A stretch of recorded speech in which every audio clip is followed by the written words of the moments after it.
জমিয়তে উলামায়ে ইসলাম বাংলাদেশ ফেনী জেলা শাখার উদ্যোগে ঈদ পুনর্মিলনী ও সংবর্ধনা অনুষ্ঠান অনুষ্ঠিত হয়েছে।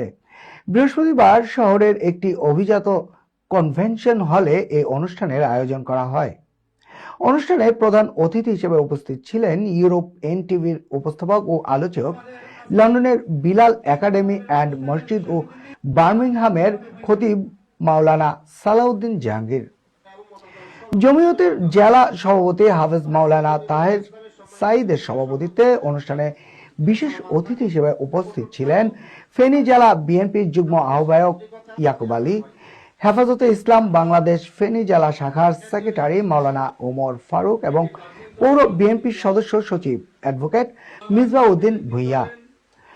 জমিয়তে উলামায়ে ইসলাম বাংলাদেশ ফেনী জেলা শাখার সেক্রেটারি আব্দুল আজিজ আল মাদানির সঞ্চালনায় অনুষ্ঠানে বক্তব্য রাখেন সংগঠনের সিনিয়র সহসভাপতি মাওলানা আব্দুল কাইয়ুম, সহসভাপতি মাওলানা ইলিয়াস মজলিশপুরি সহ অনেকে।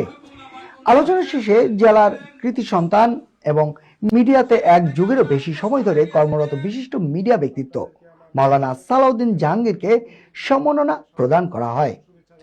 তিনি বিশ্বের বিভিন্ন দেশে ফেনী জেলার সুনাম ছড়িয়ে দেওয়ার ক্ষেত্রে গুরুত্বপূর্ণ ভূমিকা পালন করেছেন।